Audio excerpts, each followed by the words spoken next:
asalaamaaleykum ñu ngi nuyu bépp auditeur u Rewmi FM ñi nga xamante ni saa su nekk ñooy ànd ak rajo bi di Rewmi FM Dakar 97.5 rawatina seen émission sociale toute la ville en parle samedi bu jot 10h jàpp 11h ngeen ci ànd ak Ndeye Comba Moreau tey ji seen émission sociale toute la ville en parle dalal ku ñuy wax Mayekor Diouf nekk chargé de la vie politique bu COJER bu communal bu Toubacouta nekk tamit président bu commission scientifique bu plateforme départementale pour la défense des intérêts de Foundiougne ak kile di Abdoulaye Diouf teewal fi collectifu des jàmbaar du golfe ngeen gis nag boobu ba léegi ñoom ñu ngi daw di topp ci seeni indemnité di amal saa su ne ay plan d'action ñu daal di fas yéene waxtaane ci guerre du golfe boobule ak tamit lan moo waral ba léegi ñoom mënuñu jot seen xaalis wante tamit daañu waxtaane jafe-jafe yi nga xamante ni gox ba nekkee foofule ca Foundiougne ñu ngi koy faral di jànkonteel ci bépp anam Abdoulaye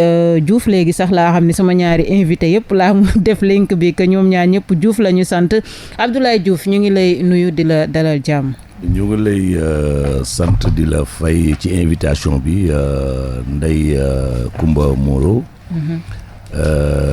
di wax yàlla nañu yàlla dimbali ñu dugg ci waxtaanu yi ci bismillahi rahmaani rahim te jeexal kook alhamdulilahi rabil alamin. voilà mi ngi noonu Mayekor Diouf ñu ngi lay jaajëfal yow mi fi teewal plateforme départementale pour la défense des intérêts de Foundiougne di la jaajëfal ci sa teewaay. merci Ndeye Comba d'abord ñu ngi lay féliciter di la remercier bu baax ci invitation bi di nuyu.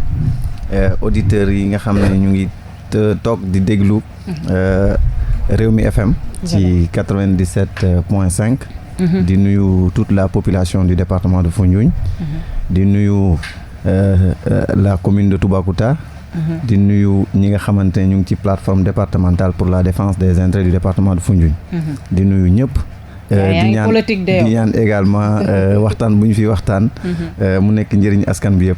voilà mi ngi noonu ngeen mën ñu dégloo tamit ci suñu portail internet en direct fépp fu ngeen nekk rek ci àdduna bi ci www.rewmi.com www ngeen di def .rewmi.com fépp fu ngeen nekk ci Sénégal ci Afrique ak ci àdduna bi di ngeen ñu mën a déglu en direct Abdoulaye Diouf tey jii dinañ la laaj bala ñuy ñëw sax lan moo waral collectif des jàmbaar du golfe dañ lay laaj guerre du golfe ci boppam nga ñëwaat si ak ñun.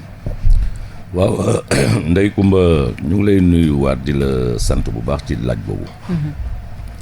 guerre du golfe nag bon je rappelle que man maay secrétaire général u collectif des jàmbaar bi. du golfe donc ñu yabal ma fi nag ma war ñëw teewe leen guerre du golfe li ko sooke woon. diggante. Irak la woon ak Irak peut-être ci la commencé woon. yàlla dogal ñuy Saddam Hussein di def guerre bi. mais xëy na seqoon na ak Koweït ay mbir yoo xam ne kooku seeni mbiru bopp la. bi guerram boobu jeexee yàlla dogal mu xëy bés ni Koweït nañ ko xam naa fay liñ ko amee yu demee noonu. et yàlla dogal xam naa ñoom aussi d'accord ñu ci kàddu. bi ñu d'accordlee ci kàddu. alors ci la Saddam ne ko nag comme yéen xamu leen ne yéen dëkk bi ngeen ne man samay maama ko moom. dinaa leen wan ni kon samay maama ko moom. moom daal ci histoire yu demee noonu. si j'ai bonne mémoire noonu la commencé ba mu xëy nag jox leen ultimatum ne leen bés sàngam dinaa jóg dal seen kaw ngeen génn dëkk boobu ndax samay maama ko moom. et bi mu waajalee loolu xëy na it comme on dit toujours les gendarmes du monde les Américains. taxaw. seen taxawaay ne loolu daal du am ñun nag li ñu concerné Sénégal mooy l'Arabie Saoudite ci boppam moom moo contacté sunu président de la République bi fi nekkoon muy Abdou Diouf.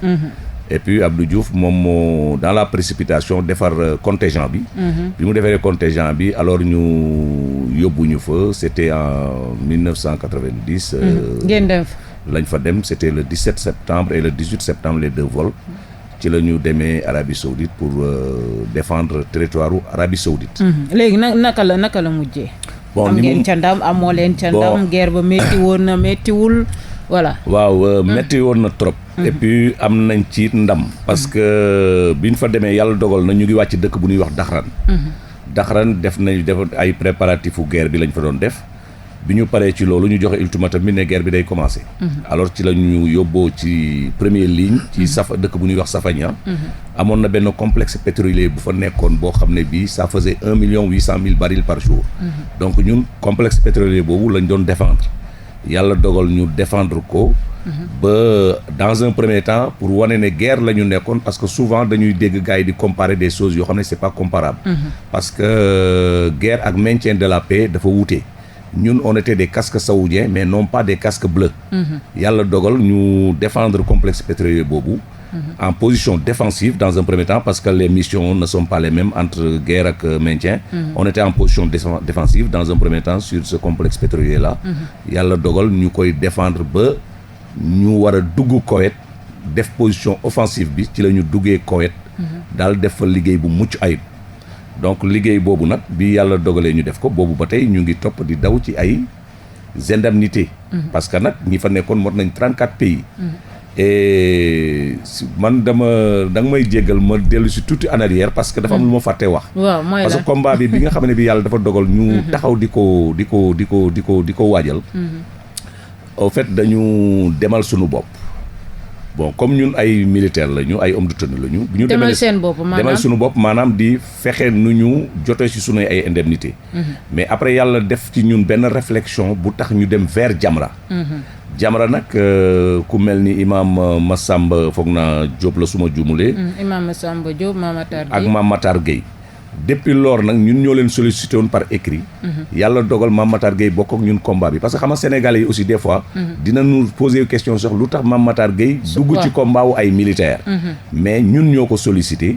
pour mu ànd ak ñun ci combat boobu. yéen a dem sollicité ko. waaw pour mu ñëw jàppale ñu ci combat parce que gisoon nañu muy dox ci réew mi lu baree bari ci ay. jafe-jafe yu am ci sénégalais yi. donc ñun on est sénégalais. parce que Mamatar sonn na si boo ko déggee da nga naan est-ce que moom bokku ca woon sax. xanaa moom daa demoon guerre ba. voilà mu ngi noonu donc moom ñun ñoo ko sollicité dugal ko ci combat bi. bon bi yàlla dogalee nag je vais retourner fi ma nekkoon bi yàlla dogalee ñu défendre loolu. ba dugg biir Koweït en position offensive def fa liggéey bu mucc ayib alors on a perdu 93 têtes. xaw ma noonu laa ko mën a parce que j'ai un langage militaire vous m'excusez. mais daal téeméeri nit yu manqué juróom-ñaari nit ñoo fa wàcc liggéey. wàcc liggéey ñëpp ay sénégalais wala ñëpp ay sénégalais lañu. ay sénégalais bon avion bi ñu nekkoon nag amoon na équipage boo xam ne bi ay saoudien la ñu woon parce que avion bi avion saoudi la woon. Arabie saoudite. donc loolu rek wane na ni avion même un passager boo xam ne bi day jaar à l'aéroport. su avion daanoo am na ay. assurance ak yu demee noonu yoo xam ne dañu ko war a fay. mais boobu ba tey loolu yàlla dogal na amul. avion ba nag y avait 96 éléments du contingent. donc 93 yi ñoo ca wàcc liggéey. 3 personnes yi ñu ngi fi. je peux les citer y a un soldat qui s'appelait Ibrahima Makalou. ak Mamadou Biaye. et un nommé Sané. c'est les rescapés de l'avion ñoom ils sont toujours là. mais des gens yoo xam ne tey boo leen gisee di nga xam ne ñii nekkatuñu ay. am na lu manqué ci ñoom. parce que xam nga avion bu daanu ñëpp dee yow deewuloo. ñëpp dee deewul après dina am psychologiquement sax très bien. très bien parce que kooku boo ko fi invité woon tey di nga gis lu bari ci moom loo xam ne di nga xam ne kii am na lu manqué ci moom loo xam ne Sénégal moo ko amel. te fay ñu ko ba léegi. léegi yéen bala ñuy ñëw ci indemnité yi sax. ñaata militaires sénégalais ñoo demoon ci guerre du Golfe bi. voilà militaires sénégalais yi demoon ci guerre du Golfe bi 495 lañu. bon parmi les 495 avant avion bi sax lu ko jiitu damay wax ni am na benn missile bu ñu dal boo xam ne bii ça venait de l'Irak mu ñu dal le 21 février 91. si j'ai bonne mémoire. ci la ñu missile bi dal ce jour-là on a 8 blessés graves. am na ci koo xam ne kii léegi bi may dugg ci rédaction bi. maa ngi woo soxnaam. mais mu ngay nelaw donc 90 ba léegi. mu ngi tudd Abdou Niang. le sergent chef Abdou Niang c'est quelqu'un boo xam ne bi boobu ba tey ay appareils ñoo nekk ci yaram yi yoo xam ne yi. metti na ba jéggi dayoo parce que depuis 90 ba léegi. 90 ba léegi voilà jégeel micro bi. voilà depuis 90 ba léegi bu fekkee ne yàlla dafa dogal. nit di am ay heures yu muy nelaw ak heures yu muy yeewu. ña ko war a traité sax nekkuñu Sénégal donc appareil yi mu jóge woon Arabie Saoudite ba tey moo nekk ci moom. kooku vraiment président de la République war na bàyyi xel ci loolu. parce que man damay faral di wax ni comme ni ko Sénégalais yëpp di waxee. excuse-moi comme ni ko Sénégalais yëpp di waxee l'État c'est une continuité.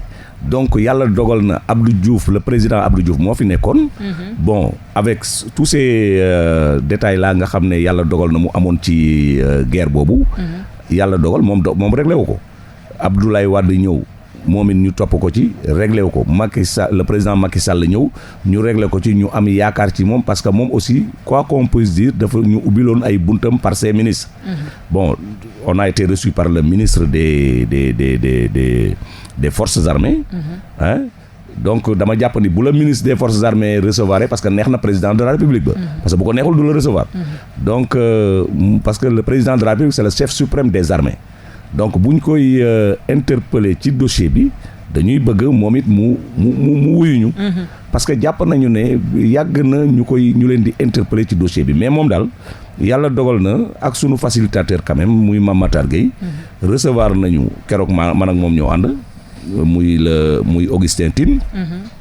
alors à 2 reprises bi mu fa jógee Mame Matar Gueye ci boppam a été reçu par maître Oumar Youm au niveau de la présidence yàlla dogal mu jóge fa le premier ministre l'ancien premier ministre Boun Abdallah Dionne woo ko moom it ñu am séance de travail boobu yàlla dafa dogal mu mujjee répété wu. alors bi mu répété woo dem na 4 séances. yoo xam ne def nañ ko am na la dernière séance de liggéey nañ ci dossier bi ba 1h du matin Mame Matar Gueye ak premier ministre bon parce que dañu mujjee créer benn commission boo xam ne bi kooku xam naa ne ci ordre président de la République lay doon parce que la commission a été dirigée par le général Amadou Anta Gueye et le colonel Abdoulaye Ndiaye de la DIRPA ak un commissaire de police boo xam ne bi def na maintien de la paix je pense que c'est commissaire Diakhaté ou quelque chose comme ça j'ai oublié le nom ak Mame Matar Gueye ñoom ñoo seqoon commission boobu liggéey nañ ci nag ba liggéey ba yemb ñu jël dossier ba jox ko premier ministre jël dossier ba jox ko président Macky Sall boobu ba léegi nag ñu ngi toog di xaar mais sans suite kon fii ci Rewmi FM dañuy interpeller waat le président de la République moom mi nga xam ne c'est le président de tous les Sénégalais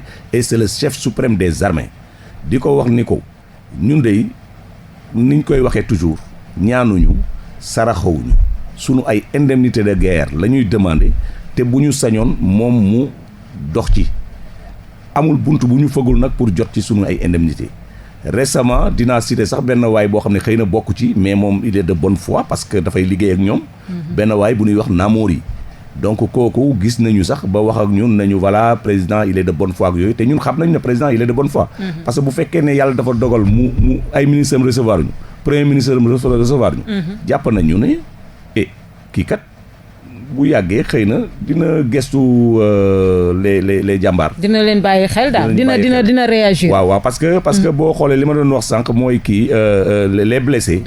yaa Ibrahima Makolo Mamadou Biaye ak Abdou Nia ak 8 blessés graves yoo xam ne yi ak Sané ça c'est l'avion. Mamadou Biaye Mamadou Makolo ak Sané ñooñu ñoo nekk ci avion bi. Abdou Nia nag moom missile bi moo ko daloon. mu ànd ak ay 8 blessés graves yoo xam ne ba tey. ñu ngi fi te boo seetloo ban fa jógee tey rek ñàkkaat nañu 91 personnes ou 95 yoo xam ne wàcc nañ ci liggéey. bokkul ak nag 93 yi la nga xam ne moo wàccoon liggéey ci. ci avion bi waaw. donc ñoo ñëpp ñu war a indemniser seeni famille tout ça xam nga loolu seeni soxna. voilà loolu metti na. loolu metti na. ñun ñii ñëpp tey bu ñu sañoon ñu jot suñuy indemnité parce que lu ñuy dund ñun rek ñoo ko xam. xaalis bi ñaata la li ngeen di laaj état. ñu dem jàll ci may. voilà d'accord donc xaalis bi ñun mënuñu xayma lu dul li nga xam ne lii moom lañ ñu jox. parce que xam nga yàlla dafa dogal état ak état. ñoom ñooy séq. mais ñaata lañ leen joxagum. 1 million de francs lañ joxe. 1 million par rescapé. par rescapé. les morts ñu jox leen 1 million 42 mille. donc dama yaakaar ne 42 000 jarul bakkenu soldat. 42 000 soldat boo xam ne bi dafay sol tenue di ñefe di daw ñi nekkal nit ñi ci naaj bi nit ñi nekk ci kër gi. rescapé yi 1 million ñi faatu 1 million 42 000. voilà lañ jot a séddale. léegi yéen li ngeen di laaj kon fu ngeen ko teg. loolu prime congé la. loolu prime congé la parce que xam nga li des ngeen koy laaj ñaata la. voilà li des ñu koy laaj ñun mënuñu ko sax xayma parce que état ñoom ñooy. mais à peu près officiellement peut-être. à peu près parce que xam nga si toutefois que su fekkee ne Arabie Saoudite dañu versé 500 millions de rials. On était au nombre de 496. On suppose que ñii 1 million de rials par tête lañ joxe. kooku sama analyse la. Donc 1 million de rials à cette époque-là ça faisait 70 millions francs CFA. C'était avant la dévaluation. Donc loolu rek doy na. junj doy na borom xel. am nañu ay 50 milliards yu kenn xamul. bon 50 xam nga 50 milliards yooyu bu fekkee ne dañ ko wax. xëy na ñoom ils ont dit ça par rapport ak rial bi. parce que rial moo ëpp doole ñaari junni yoon franc CFA. parce que ñoom Arabie Saoudite xamuñu sax franc CFA. ñoom bu ñu ñëwee fii ñu ñuy wax naan franc CFA lañ leen fay di ñu jox 1 million kooku ay naxaate lañ te naxuñu kenn ban dama jàpp ne seen bopp la ñuy nax. te doomu aadama war parce que naa la wax nag ñi si xoon dossier bi. Je précise ici que ni ñu ngi dem àllaaxira benn par benn vous m'excusez du terme parce que ñun ñëppay dee. waaye nag am na ñoo xam ne ñi Medoune Fall anamu. ana Ousmane Tanor ana Djiboka il faut que ñu delloo si xel yi il faut que nos autorités quand même delloo si xel yi xam ne fii xel mi ñu yor la ñeneen ñi yor xëy na kay dañ dul mën a xeex ak ñoom pourquoi parce que ñoom ñoo détenir la force. waaye nag nañu xam ne yàlla kenn rek la. te dee day am. loolu moom fokk ñu bàyyi ci xel. moo tax ñuy interpeller président de la république. di ko wax nekkoon na delloo si xelam mieux vaut tard que jamais. waaw noonu daal laa ko mën a waxee parce que nit ki aussi il faut que ñu xool li nga xam ne li mooy injustice bi fi amoon ñu jéem ko réparer ca na mu gën a rafete voilà Abdoulaye Diouf kon ñu ñëw ci kii di Mayekor Diouf bokk ci plateforme pour la défense des intérêts de Foundiougne bokk tamit ci COJER bu Toubacouta tey jii ngeen tëral ab plateforme lan moo waral plateforme boobule pour la défense des intérêts de Foundiougne. Voilà. Merci Ndeye Comba.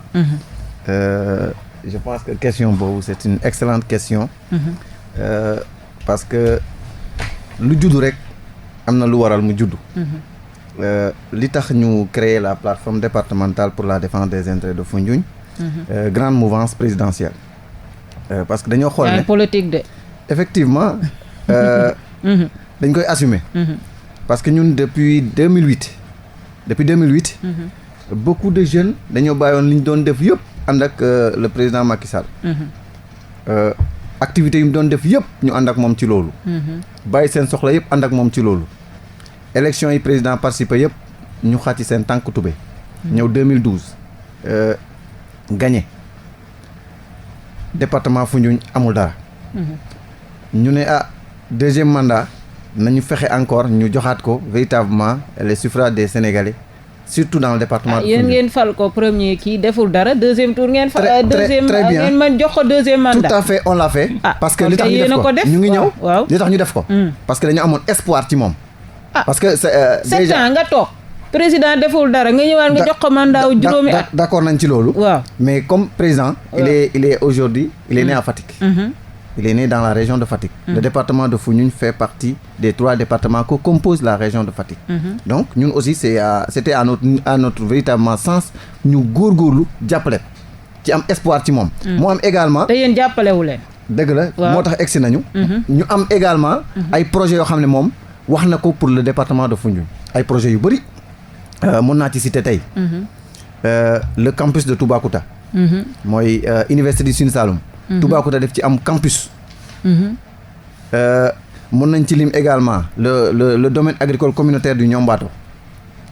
mën nañ ci lim le port de Foundiougne. Le port de Foundiougne tabax na ko inauguré ko depuis 2015 mais ba léegi ubbiwuñu ko. amul njëriñ. amul njëriñ. ba léegi dara nekku fa. c'est une coquille vide. donc yooyu port de Foundiougne lan moo ko taxoon jóg exactement. non port de Foundiougne dañ ko waroon ça devait être le deuxième port du Sénégal. parce que foofu. véritablement suñu dragué woon normalement géej gi. je pense que bateau yu bëri mënoon na ñëw di coster au niveau de Foundiougne te emploi des jeunes daf fay am njëriñ. donc c'était des projets yoo xam ne c'est vrai il a fait un pont à Foundiougne, il faut le reconnaître. Il a fait également des projets d'eau. Donc am na les îles du Saloum ñu bëri am nañu ndox léegi. C'est grâce au président de la République, il faut le reconnaître. Mais li tax véritablement jeunes yi di xeex mooy ñu am xëy. Parce que tamit mënoo à chaque fois. élection tey jii yéen lan moo leen soxal ba ngeen tëral plateforme da ngeen gis ni Foundiougne daal suqalikuwul. non gis nga ñun on a fait. te dañu fàtte Foundiougne waaw. ci yan côté exactement li ma lay wax moo taxaw dama la ne. ñun dañoo def le diagnostic. Du département de Foundiougne de 2008 à 2019. Commune par commune nous sommes 17 collectivités locales. ngeen commencé 2008. non parce que président Macky Sall lañ doon àndal. moo tax yéen ngeen commencé 2008. moo tax ñu commencé 2008 moom lañ àndal. lépp lu ñu am tey ci moom lañ ko waroon amee. tey. moom ba mu ñëwee Foundiougne lu mu leen waxoon. non bu mu ñëwee avant muy nekk njiitu réew surtout bu mu ñëwee Foundiougne def ñu wax ñu jàppale ko parce que il doit véritablement changer l'image du département de Foundiougne. loolu la ñu promettroon mais jusqu'à aujourd'hui véritablement commune par commune soo xoolee la capitale départementale muy Foundiougne commune tey stade municipal sax mënu ko am ndox pour naan eau potable amu fa problème bu rëy. Les populations de Foundiougne ont même marché. Non ay pratiquement ay citernes. Ils sont en train véritablement de chercher des voies et moyens mais fu mu nekk nii ci situation bu délicate la ñu nekk. ndox sax mënu fa am.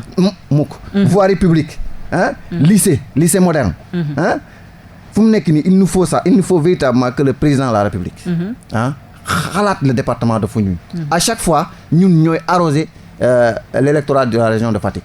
fu mu nekk nii nag trop c'est trop moo tax véritablement les jeunes cadres les jeunes politiques tout le monde issu de la grande majorité présidentielle laa la wax de ñu toog waxtaan xool véritablement ne il faut que le président de la République pense au département soo ñëwee commune Toubacouta tey am na tali boo xam ne 12 kilomètres kese la Missirah su dee dégg nga tur boobu Missirah produit halieutique yi pratiquement foofu lay génne parce que y a les îles Bettenty Bosinkan Djinak donc yooyu les îles là lu ñuy générer ci ay produits halieutiques kenn xamul nu mu toll donc te ci tali boobu la ñu war a jaar donc tali boobu voie économique bu rëy la 12 kilomètres ba léegi mënuñu ko tali ñaata ba tey ran bu baax sax amu fa su tawee la route est impraticable nga ñëw également Nioro Alassane Tall Saloum Diané Toubacouta c'est 3 communes benn tali bu leen lié ba léegi dara amul le domaine agricole communautaire que je disais tout à l'heure semaine passée dégg nañ le coordonnateur Pape Malick Ndour ñu def un CRD spécial jëfee ko Fatick parce que ñun peut-être c'est dû à ñun suñu coow li mais ñun aussi loolu taxuñoo toog parce que def brouhaha pour ñi ti taxaw loolu taxuñoo toog il faut que ñu implanter le domaine agricole communautaire du Niombato à Toubacouta ils ont délibéré pour que ñu defar ko pour que jeunes yi am fu ñuy xëy loolu moom loolu moom jaral nañu suñu bakkan du ñu ko bàyyee kenn il faut que ça soit fait jeune Foundiougne amuñ xëy non amuñu xëy jeune Foundiougne amuñu xëy parce que su ma la joxee benn exemple tey la coordonnatrice du maire départemental mu ngi chômer les étudiants APR laa la wax de c'est vrai que l'emploi n'est pas seulement réservé aux gens de l'APR non mais nag am na loo xam ne c'est le minimum qu'on doit pouvoir faire pour les jeunes donc pour te dire le campus de Toubacouta tey ñun bu ñu amee bac dañoo ñëw université Dakar am na ñoo xam ne amuñu fu ñu daal amuñu parent am fii à Dakar dañuy souffrir fii donc tey suñu defaroon le campus de Toubacouta ku am bac Toubacouta sa kër ngay xëyee dem jàngi su nekkee Ndumbuñ ngay jógee wala Tabanding wala Dagabaabu nga xëyee foofu passe 100 francs ñëw jàng école wàccaat passe 100 francs dem ñibbi sa kër loolu dara gën a koo neex et il y aura également de l'emploi dina am emploi ci campus bi donc loolu aussi dañ cee war a taxaw le campus de Kaffrine est en construction le campus de Fatick est en construction pourquoi le campus de Toubacouta amul sax brique pourquoi c'est la grande question qu'on se pose donc loolu aussi il faut que le président de la République taxaw ci loolu électrification il y a beaucoup de villages dans les différentes communes yoo xam ne amul sax électrification la commune de Niassène pour donner l'exemple de la commune de Niassène c'est la commune boo xam ne amul benn village laa wax bu am courant une commune entière le président de la République dafa war a taxaw ci loolu eau potable également il y a des à part su ma jëlee l'exemple de Toubacouta aujourd'hui à part le forage de Toubacouta yeneen forage yi nekk ci zone ba yëpp groupe électrogène moo koy doxal groupe yi su paane population dañuy nekk ci qui vive donc loolu yëpp c'est des solutions yoo xam ne président def ci war a taxaw Bettenty foog naa ne vous vous rappelez de naufrage bi voilà effectivement donc foofu le président mu ñëwee il avait promis de faire de Bettenty une commune jusqu'à présent les populations de Bettenty ñu ngi jooy di xeex ci loolu ba léegi mënuñ ci am dara Niodior également. La commune de Niodior le village de Niodior dans les îles du Saloum doit être érigé en commune. Jusqu'à présent rien. Donc c'est pour vous dire que ñun lu ñuy xeex. maanaam ci côté yëpp daal ça ne va pas. Non, rien ne va à Foundiougne, il faut le dire. Rien ne va à Foundiougne. mais yéen lan moo tax rien ne va maanaam benn secteur doxul. mais kenn déggu leen ngeen yëngu-yëngal. non def manifestation dem taxaw buntu palais pour président dégg leen sax. non c'est bàyyi leen xel. d'accord. waaw ñun soo déggee ñu ne yëngu-yëngul defuñu yëngu-yëngal. waaw def nañu. def nañ yëngu-yëngal on a fait des points de presse. on a fait point de presse non j'arrive. waaw on a fait des conférences point de presse ñëw toog fii wax journaliste yi ñëw loolu yëngu-yëngu. d'accord doyul mais ñun yëngu-yëngu lu ñu def noonu. moo ñu waraloon ba le cabinet politique du président recevoir ñu. yan yëngu-yëngal fu ngeen yëngu-yëngal. soo laajtee sa confrère il a été à la conférence de presse. xam nañu non man waxuma conférence de presse. yan yëngu-yëngal ñun incha allah. def comme Guy Marius Sagna ni mu def tam buntu palais. non ñun aussi am na loo xam ne. nous sommes des républicains. mais palais bi ñëpp a ko bokk. non mais palais bi tabaxuñ ko pour ngay ñëw jàpp ci ay grilles. non mais pour pas yëngal ay grilles mais pour président dégg la. pour que le message passe. su fekkee ne pour président dégg la dans un. ñii ñu ngi yuuxu pendant des années. mais dama ne. su nekkee ne pour président yëg la léegi. mooy nga dem ci grille bi jàpp rek. le pays est en danger. grille yi moom boo fa demee message bi dina. je dis que le pays est en danger. loolu moom su fekkee ne pour war a yëngal rek président bàyyi la nopp rek mooy nga jàpp grille yi. kon nag on doit renforcer la sécurité de la présidence. organiser wu leen ay marche wax comme ça ñu sentir ni à Foundiougne tout va mal. non loolu yëpp c'est en perspective. c'est en perspective parce que combat bu nekk. da ngay am programme. wala li ngeen faree ci Macky Sall moo tax ngeen ragal. non suñu ragaloon du ñu taxaw ci ay plateau suñu ragaloon du ñu def ay conférence de presse di wax ak moom. wala da ngeen bëgg poste moo tax ngeen di yëngu-yëngal. non du question poste. parce que lii suñu ko defee rek ay poste yu bëri dina ci am parce que population bi dañ liggéey. loolu rek doy na poste. mais pour vous dire. wala da nga bëgg ñu oola nommé la. non du la mais yow maye ko sa coow li bari na. jox la benn poste nga noppi. du man maay coow.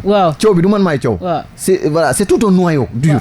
c'est une population qui est irritée. non mais gis nañ ñuy coow pour toute une population wala kii mais parfois buñ leen wooyee jox leen poste ñu ne tekk. non mais loolu porter le combat. non loolu moom c'est pas à Foundiougne. loolu taxul ngay yëngu-yëngal. non loolu taxul ñu yëngu-yëngal c'est pas bul personnaliser le débat. parce que débat combat bi. c'est un combat commun.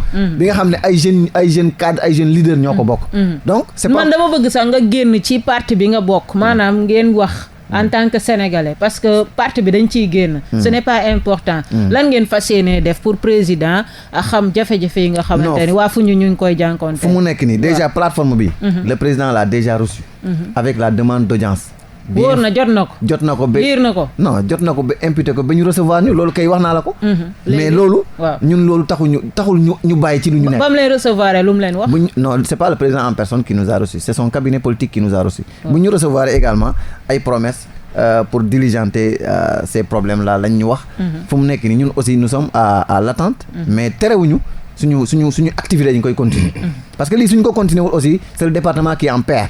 ñun nag duñu fi nekk véritablement population bi jeunesse bi am ci ñun yaakaar ba pare ñuy toog di déglu ñoo xam ne vraiment ay promesses. kese voilà sànq laal nga côté bu am solo nee nga pratiquement jeunesse su Foundiougne wala Toubacouta ainsi de suite amuñ xëy mais man damay wax pratiquement jeunesse su sénégalaise bi yëpp amuñ xëy. ak te bi nga gis souvent njiitu réew mi ngi wax de insister ci politique de l'emploi ay projet wax nañ fa ay financement ay DER ainsi de suite naka nga gisee loolu tamit DER boobu jeunes yu bëri gisuñ ci seen bopp ba léegi sax yaa ngi gis immigration clandestine bi mu ngi gën a bëri Barça wala Barsaq bi mi ngi bëri te loolu ci la bokk parce que ndaw yi nee nañ amuñ xëy. lan nga ciy wax. merci beaucoup. soo tuddee Barça wala Barsaq. ñun ñooy waa Barsaq ñun. lu tax ñun département Foundiougne. soo dénombré le nombre de morts. ñi am ci de 2006 à nos jours. ci géej gi. département Foundiougne mooy jël 80% yi. loolu moom kenn mënu ko dindi. ndax lan ndax ñoom ñëpp dañu désespéré. pirogue bi chaviré temps yële en Mauritanie. on a perdu plus de 15 morts. 15 jeunes. Oui. Ça je vous le dis. À Karang ils ont perdu 5. Chez nous à Ndoumbouj on a 1. boo xam ne ba léegi kenn xamul ndax dafa décédé wala décédé wul donc ses parents ñu ngi ci problème bu dul jeex. à Dionewar également donc c'est pour vous dire que nous sommes en train de perdre nos jeunes. DER bi man ànd naa ak le ministre ñu dem à Dionewar. donc bu ñu ñëw nous sommes allés à Toubacouta ñu def le lancement avec tout le tintamarre qui est utilisé. Mais rien. le ministre le délégué général. yéen kon politique bi Macky Sall di mbubboo yéen gisoo leen ci seen bopp. non gisuñu suñu bopp. loolu moom parce que moom loolu lay fëggee dënn. non département Foundiougne moom kenn du fa wax affaire DER. DER. waaw la délégation n'a rien fait à Foundiougne. non. kon gis parce que jeunes yi. mënoo jël ñëpp dugal leen dans l' administration. ça ñun d' accord nañu ko mais DER su jëloon les jeunes là financé leen accompagner leen véritablement dinañ am ci lu ñu jàppal seen bopp. mais loolu malheureusement rien. gis nga ni DER bi daal dañ koy wax nii. non en tout cas waxuma dañ koy wax nii mais dañ koy wax nii à Foundiougne. man sama dëkk moo ma intéressé. en tout cas à Foundiougne DER existé wul. mais li nga wax ni moo am Foundiougne yeneen jeunes yi loolu lañ wax. sentiruñ DER bi d'accord mën na am feneen mais en tout cas à Foundiougne moom. les jeunes du département de Foundiougne gisuñu seen bopp ci DER gisuñu seen bopp ci ANPEJ. mais wax nañ ko ci mémorandum bi. gisuñu seen bopp ci ANPEJ gisuñu seen bopp ci DER gisuñu seen bopp ci benn financement véritablement structure yi président teg pour ñu accompagner la jeunesse le département de Foundiougne gisuñ ci kenn. non gisuñ ci kenn ça moom amul fenn fu ñuy waxee le contraire. Aïcha mi ngi noonu ñu ñëw ci Abdoulaye Diouf nekk secrétaire général bu collectif des jàmbaar du Golfe léegi Abdoulaye Diouf yéen naka ngeen fas yéenee def bu weesoo seen point de presse yi Jamra mi ngi leen di jàppale c'est vrai 27 ans wala 28 ans après ba léegi yéen a ngi laaj seen indemnité yéen tamit naka ngeen fas yéenee def yéen jàmbaar yi da ngeen di yëngu-yëngal da ngeen di dem buntu palais comme Guy Marius Sagna wala grève de la faim lan ngeen di def. waaw Ndeye pour président fay leen seen xaalis état du Sénégal fay leen seen xaalis. oui d'accord ni ñuy def mooy continuer toujours xeex bi parce que xam nga dafa am loo xam ne lii dama ko fàtte wax sànq ci bi ma lay expliquer pour te dire que xam nga booy réclamer ay indemnité da ngay dem pas à pas. yàlla dogal na nag li ma fàtte wax sànq mooy ñun fexe nañu ba ambassadeur u Arabie Saoudite recevoir ñu. yàggul mooy c'était le 14 passé. c'était le mardi su ma juumulee. donc wax nañoo ak moom it wax nañ ko ñun wax nañu. léegi nag li ci nekk mooy comme liggéey bi dafa am ku koy wéyal muy le président Mame Matar Gueye. donc moom mu ngi demander toujours audience bi nga xam ne moom la war a am ak président. pour wax ko li nga xam ne lii moom la ñu jëlee foofu. loolu nag xëy na bu ma yóbboo ne bu ko waxee président xëy na président dina ko tontu. léegi ñun ñu ngi xaar loolu. te it li nga xam ne lii moom moo composé collectif bii ma jiite. du ay militaires kese. y a les veuves. y a les orphelins et les orphelines. donc te gis nga ñooñu seeni wayjur yu góor ñoo wàcc liggéey ci biir Arabie Saoudite seen deret fa lañ ko bàyyi.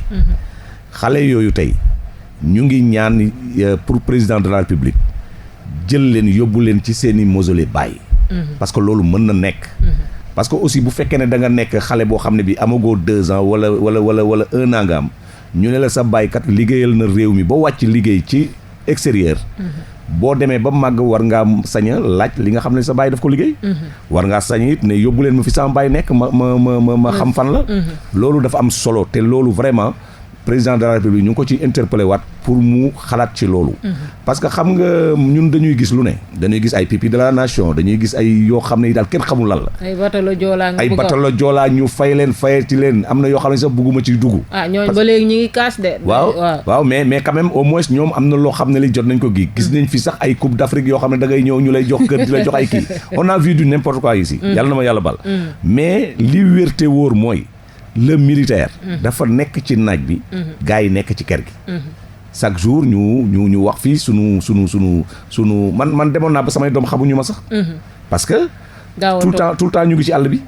bu ñu jógee fii ñu nga fële bu ñu jógee fii ñu nga fële jusqu'à ba kaña xam nga loolu métti na méttiwaay boo xam ne bii. loolu kenn gënu ko xam nag les autorités. parce que xam nañ ko ñoom bu ñu nekkee tey à l'aise mais parce que am na fu ñu leen nekkal. donc loolu daal. mooy li nga xam ne ni par exemple doon naa ko wax ci veuve yi ak orphelins yi bu ñu sañoon dem fi nga xam ne fa la ñu denc seen waajur dem ziyaare ji leen parce que xale yi xamuñu seen waajur te bëgg nañu xam fan la ñu denc seen waajur. loolu c'est le premier point. li nga xam ne lii aussi moom moo ci nekk mooy que les 402 survivants yi nga xam ne ñu ngi fi. ñu ngi laaj seen i indemnité te bëgg nañu président de la république gëstuñu ci loolu fay ñu li nga xam ne moom mooy sunu ak sunu yelleef. parce que lépp lu ñu def ci réew mi nag te ak yi nekk topp gaa yi mais réew mi du dem de. loolu moom foog ñu waxante ko. parce que ñun ce qu'on a fait li ñu dugal fii ci réew mi. xam nañ ko parce que c'est pas pour frustrer qui que ce soit mais y a de ces bataillons yoo xam ne ñu ngi ci réew mi ñun ñoo ko équipé. ñun armement bi ñu dugal ci Sénégal armement musu fi dugg ci Sénégal gi. Des nouvelles armes américaines ak des chars de combat avec des ambulances des médicaments tout ça dañ ko dugal ci réew mi. valeur bi mët na ay milliards et des milliards mais pourquoi ñooñu liggéey boobu tey ñu ñëw toog ñu leen di soofantal. loolu mais Abdoulaye yéen waxoo waa c'est vrai mais waxoo ma exactement naka ngeen fas yéene def à part point de presse bi. wala yenn négociation yi. est-ce que da ngeen di organiser ay marches wala da ngeen def grève de la faim parce que parfois lan ngeen fas yéene def. carrément pour état pas ñu leen di woo di leen defal ngeen demaat toog mais fay leen seen xaalis. waaw mais xam nga ñun organiser nañ fi marche le 10 décembre passé. ba léegi bu 98. donc actuellement nii ñu ngi préparé journée de prière pour les 93 morts. chaque année dañ koy def ci grande mosquée. ñu ngi koy préparé te loolu état bi ils seront invités les ambassades Koweït ak Arabie Saoudite daañu leen invité comme nañ ko daan defee tout le temps. donc d'ici là xëy na dinañu amaat yeneen waxtaan yoo xam ne dañ koy def seen biir. pour gën a xamaat naka la ñuy taxawee.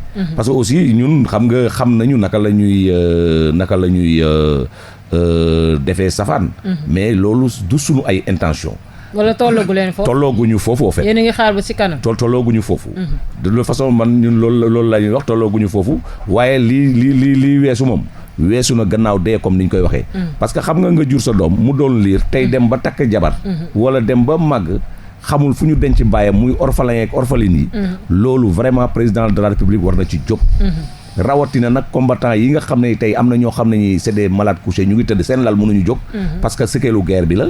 loolu vraiment war nañu mën a xam naka lañ koy résoudre. donc les indemnités moom dañ koy laaj ba keroog ñuy jeex. xaw ma nag ci yan anam la ñuy defaat pour demander ko. mais da ngeen ko laaj. mais dañ koy laaj. Voilà. Ça c'est très sûr. voilà ñu gis beneen ponk boo xamante ni ça touche l'actualité ci xeex wàllum terrorisme gis nañ président Macky Sall ne am na projet de loi bu jëm ci wàllum sécurité intérieure yow en tant que kii naka nga gisee yow mi nga xam ne yaa ngi ci biir naka nga gisee projet de loi boobu ak xeex wàllum terrorisme ak tamit insécurité bi am ci réew mi. waaw xam nga kooku du ma ne maa ngi ci biir parce que man nekkatuma ci biir. waaw nekkatoo ci biir mais peut-être. mais côté sécurité am na lu ci mën a wax voilà côté sécurité moom franchement. mooy li ma wax sànq rek. daanaka laal naa ko mais exactement waxuma waxu sécurité. xam nga bu la kii nekkalee ci naaj bi nga nekk ci kër gi. déjà sécurité ngi noonu. parce que déjà sécurité. mooy ki nga xam ne kii xam na ne mën na mourir pour sa patrie. ki nga xam ne kii xam na ne bu dee taxawee il ne recule pas. kooku mu ngi ci frontières yi moo nekk ci àll bi moo nekk partout ailleurs. pour que la population civile quand même. nekk ci jàmm. boo demoon tey ci frontières yi di nga gis ni soldats yi ñu ngi liggéey bu mucc ayib. parce que loolu moom yàlla dafa ñu ko mooñaale. parce que on a été formé pour ça. te ñun ñoo porté wu volontaire pour dem ci armée bi. parce que armée mais su ma déggee maanaam dañ leen war a mettre dans de bonnes conditions. dans des bonnes conditions très bonnes conditions. parce que gis nga je rappelle que. boo xoolee armée li ci gën a graaw mooy que gis nga am na benn kayit goo xam ne papier vert lañ koy woowee. gis nga boo duggee armée li ñu lay jëkk a wax mooy kayit gi ngay jëkk a signé personne à prévenir en cas de mort lañ ci def. ça veut dire que yow. donc fii ngay dugg ay risque rek la. maanaam tout le temps mën nga ñàkk sa bakkan. tout le temps mën nga ñàkk sa bakkan. donc nga ne way sama papa wala sama yaay wala sama mag wala sama rak. donc ça veut dire que donc yow boo ko xasee ba signé mooy ko dugg nga. ni ruba comme ni ko wolof yi di waxee. donc te loolu na la wóor ni ku ko signé di nga dem bango boo demee bango daañu la former wala nga dem école grandes écoles ou nga dem foo mënti dem. dinañ la former te formation boobu ñu lay former dina tax nga am taxawaay bu mucc ayib ci réew mi ba moo lay pousser ci kaw ngay wax ni man kat on peut me tuer mais on nous tue mais on ne nous déshonore pas. Voilà donc xam nga loolu mbir la moo xam ne nii yëfu góor la daal lay wax donc daal man li may waxaat mooy li nga xam ne contingent wu guerru Golfe dugal na ko ci réew mi ci alal dugal ko ci matériel dugal ko ci koom-koom ak perte yi nga xam ne moom la ñu am ak les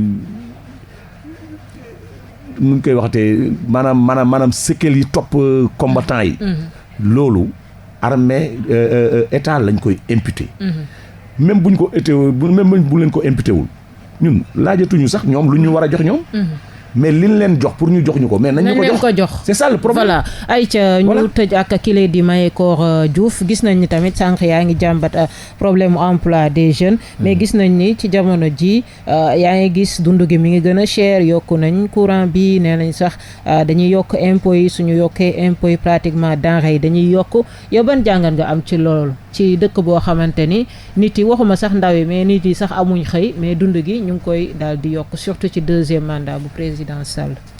waaw jërëjëf Ndeye Comba loolu véritablement sama jàngat rek mooy jàmbatu républicain par rapport à la situation nationale mënoo nekk ci réew gis li nit yi dund li borom kër yi di dund véritablement yokk su amee rek sa bopp xool ko sa poche bu njëkkeel sa poche ba pare nga xam ne véritablement li ngay revenu yi ngay am ak li ngay dépensé su yokkoo rek foo jëm waxatuma la ki nga xam ne amu ko donc véritablement suñu sañoon état bi gën a góorgóorlu gën a subventionné également pour que population bi xaw a am tuuti dal ci seen nelaw parce que gëmuñ ko de parce que ñuy gën a yokk ñuy yokk courant nit ñi waxatuñ ñuy ñëw di laal denrée yi loolu laa wax ni côté courant bi nag courant bi yokkute courant bi je pense que su fekkee ne ñoom yéen bokkoo leen ci collectif ñoo lànk déedéet bokk fële ca Foundiougne non Foundiougne commencé na am ay Kaolack ci région yi ainsi de suite mais ñun moom bokkuñu ci suñu collectif mooy véritablement la plateforme départementale pour la défense des intérêts de Foundiougne pour bokk ci bi nga xam ne waaw non bi nga xam ne plateforme bi nga xam ne tey yokkum courant non plateforme bi nga xam ne tey ñun lu ñuy xeex parce que yokkum courant ñëpp la laal d'accord na mais ñun lu ñuy xeex suñu ko amee dans le département de Foundiougne je pense que waa Sénélec explication bu ñu joxee ne dañoo bëgg ñëpp am courant su fekkee ne loolu la c'est officiel que c'est ça ñun on est pour su ko defee aussi village yi nga xam ne dans toutes les communes dans toutes les 17 collectivités locales que compose le département de Foundiougne yu ci gën a bëri amuñu courant je pense que su fekkee ne politique boobu la état bi jël en tout cas su ñëwee ba ñu gis ko véritablement ñun dinañ ko défendre parce que xam nañu ne ville yi kese du Sénégal village yi ci la ñu bokk parce que balaa ngay xam ne village yi ci la ñu bokk élection am Sénégal ke fépp ci la waaw mais xam nga njiitu réew mi xam na ko parce que ba mu bëggee 2012 ñu fal ko dugg na ci gox-goxaat yi dem di dugg ci ay néegi ñax di dugg ci ay néegi ñax voilà donc c'est pour vous dire que donc ci réew mi lañ bokk donc voilà kon nag réew mi nag ñëpp dañoo war a jot ci yooyu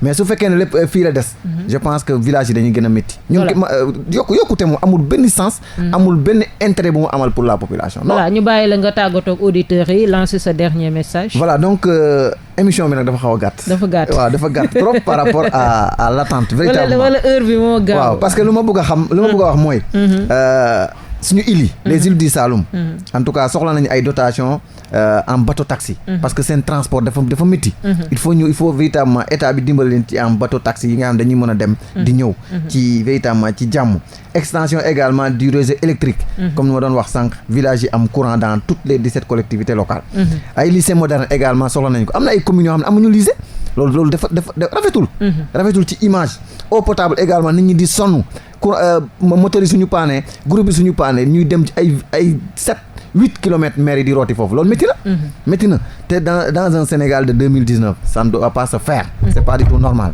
donc loolu daal la amoon li ma ci wax di gërëm waa département Foundiougne yëpp di gërëm toute la jeunesse du département di gërëm également la plateforme di wax tous les jeunes du département que ñu gën a góorgóorlu intégrer la plateforme parce que intérêt département bi kese moo ci nekk. voilà véritablement di gërëm également waa commune Toubacouta mënuma wax te tudduma leen. voilà commune Toubacouta cogère communal bu Toubacouta toute la jeunesse de Toubacouta maa ngi leen di gërëm di leen sant. ayca ñu bàyyi Abdoulaye Diouf tamit tàggatoo ak auditeurs yi lancer dernier message am. voilà donc ñun du ñu def dara lu dul di leen remercier yéen waa Rewmi FM.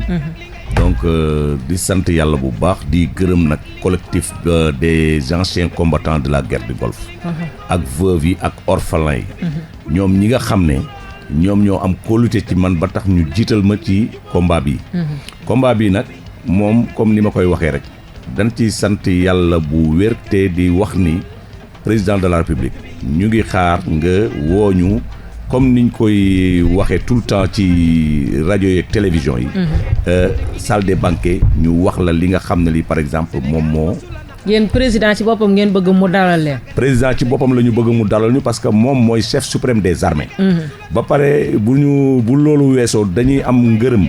goo xam ne gi du doy nag ci Mame Matar Gueye bu Jamra. parce que ñun aussi nous sommes des militaires. ba pare yàlla dafa dogal ñun ñoo bu ma yeboon ne ñun ñoo yor Sénégal. comme loolu am na nag te gis nañu moom muy liggéey bu mucc ayib ci réew mi. ak doomu réew mi. parce que Mame Matar Gueye man damay toog ba mu yàgg ma ne kii kañ lay nelaw. kañ lay noppalu. c'est quelqu'un boo xam ne bi day veiller ci réew mi. te lépp lu fi nar a yàqu mu taxaw ci xar ci tànku tubayam ñun tey bu ñu amee bii patience. mais vraiment nañu sant yàlla bu baax ak Mame Matar Gueye.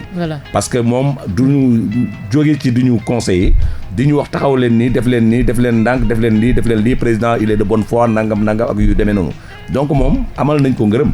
parce que ki nga xam ne kii moom moo lay tax nga am ay yenn retenue yi dañuy sant yàlla bu baax di ñaan yàlla fay ko. bàyyi koog njabootam.